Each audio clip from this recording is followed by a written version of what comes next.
Benin Vissounou, Benin Vignonou, FIFA Maouton, non pour ami. Mon peuple, je vous aime en perdre la raison. Vous m'avez manqué. Je suis de retour, comme vous le voyez, à Cotonou, devant la statue des Amazones, l'une des rares choses que le président Talon a fait de positif. Et pas loin de la présidence. Et je le dis, à visage découvert, de manière publique, mon peuple, l'étouffement, l'asphyxie que tu connais au quotidien est bientôt fini. Depuis notre retour, après une tournée qui a duré des mois et des mois, qui nous a vu aller en Amérique du Sud, au Venezuela, en Europe de l'Est, en Russie, au Moyen-Orient, en Iran, dans les territoires d'outre-mer, notamment la Guadeloupe, en Amérique du Sud, en Guyane, en Europe, voire la diaspora africaine, nous voilà de retour sur la terre de nos aïeux pour activer plus que jamais le combat de résistance panafricaniste pour faire du Bénin le pays qui sera le centre de gravité de la révolution africaine au XXIe siècle. Le Bénin a toujours été la boussole et va redevenir la boussole, même si pour l'instant, il est en otage par une oligarchie qui a décidé de vendre notre pays au gouvernement français, au MEDEF, aux entrepreneurs français et à l'Occident de manière générale. Depuis notre retour, nous n'avons pas cessé d'être interpellés dans les rues par nos concitoyens, par vous, qui nous disent constamment qu'ils sont asphyxiés, qu'ils sont étouffés, que jamais le taux de pauvreté dans les foyers n'a été aussi intense. Pendant qu'une minorité du pays s'enrichit, pendant qu'une minorité du pays se développe ses moyens, la majorité du pays va dans la paupérisation, chute dans l'appauvrissement extrême. Les foyers n'ont même plus de quoi boucler les journées, n'ont même plus de quoi nourrir les enfants. Des mères de famille, parce que leurs maris n'ont même plus de boulot, sont obligés de se prostituer. Ce sont des témoignages réguliers, récurrents que nous entendons. Parallèlement à cela, le gouvernement n'a aucun problème pour exproprier ses administrés, ses citoyens. Bien évidemment, l'expropriation s'arrête. Il y a une limite à celle-ci. Quand ces terrains sont ceux qui appartiennent à des membres de l'oligarchie Patrice Talon, là, il n'y a plus d'expropriation. Mais quand ce sont des citoyens normaux, l'expropriation est plus que jamais les plus manifestées.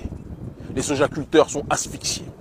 Suite à l'arrogance et au mépris de Patrice Talon pour l'Africain de manière générale et pour son peuple en particulier, et pour le Niger, la frontière entre le Niger et le Bénin est fermée. Juste avant de revenir ici et après avoir brûlé le passeport, comme vous l'avez tous vu, de manière souveraine et avec dignité le passeport français, j'ai été reçu au Niger. Et les autorités me l'ont dit. Tant que le gouvernement béninois abritera des militaires français sur son terrain, la frontière entre le Niger et le Bénin risque de ne pas être réouverte.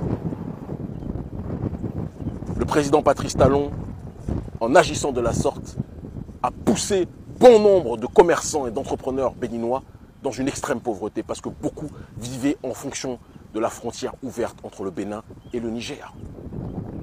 Le président Patrice Talon a cru que le Bénin était sa propriété, sa plantation. Il a tout asphyxié, tous les secteurs d'activité, et a fait en sorte que ce pays puisse être rentable pour lui, d'accord, mais puisse être un cimetière à ciel ouvert pour son peuple. Ça ne pourra pas durer. On rajoute à cela la mascarade du code électoral qui est effectuée de telle sorte qu'en réalité, seuls les candidats et les ennemis que Talon va choisir pourront concourir.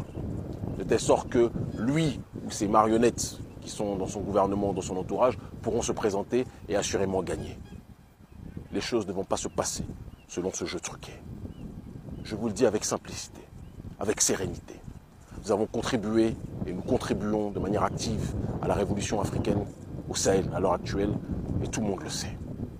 Ce que nous faisons partout, je le dis de la manière la plus explicite possible, nous le ferons avec dignité, non-violence, sérénité, intelligence, lucidité, ici.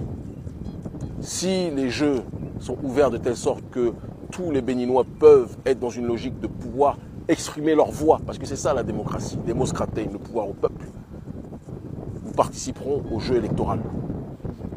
Et les panafricanistes présenteront très prochainement un candidat.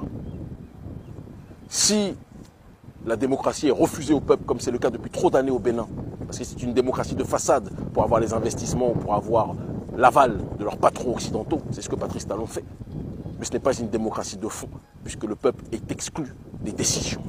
Le peuple n'a pas le droit à la liberté d'expression. Vous dites ce que vous pensez, vous êtes arrêté, comme le jeune dans le camp même du président qui a osé dénoncer certaines choses qui n'allaient pas et qui a été arrêté. Ça ne peut pas durer. Trop de gens ont peur dans ce pays, mais je le dis et je le répète avec simplicité et avec politesse. Je n'ai pas peur de vous, président Talon, et vous le savez. Je n'ai pas peur de vous, je n'ai pas peur de ceux qui sont vos patrons, en l'occurrence le gouvernement français. Je n'ai pas peur de l'oligarchie d'Occident. Je n'ai peur que de Dieu. Je suis venu sur cette terre pour honorer nos ancêtres méritants. Je suis le fils de Béanzin, de Bioguera, des Agoché, de tous ceux et de toutes celles qui se sont levés pour faire plus que jamais vivre la dignité dans nos cœurs. Le Bénin, pour l'instant, est avec la Côte d'Ivoire le dernier bastion de la France-Afrique au Sahel. Avec la Côte d'Ivoire, le dernier pays qui se soumet aux intérêts français, à la France-Afrique de manière générale. Mais cette période ne va pas durer.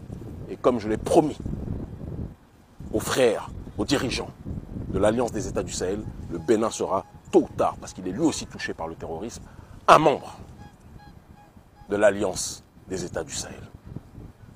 Je le dis en paix, je le dis avec fraternité, je le dis à toute la jeunesse béninoise qui est fatiguée, tous les jeunes du parti Les Démocrates qui m'écrivent, qui me demandent Kémy, présente-toi. Tous les jeunes de tous les partis aujourd'hui qui me disent Kémy, nos dirigeants n'ont pas le courage, mais nous on te le dit, présente-toi. Chaque chose en son temps. Je ne dis pas oui, je ne dis pas non. Je dis que nous sommes en train, à l'heure actuelle, de travailler pour l'avancement de notre population. Restez mobilisés. 2026, c'est bientôt. Et d'ici quelques temps, la direction sera donnée. Je vous aime en perdre la raison. Ils commencent tous à comprendre l'honneur de nos ancêtres méritants.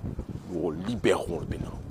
Et nous ferons en sorte que ce pays puisse être le pays pour tous les Béninois. Et puisse être un pays vitrine pour tous les Noirs du monde entier. Je vous aime. À très vite.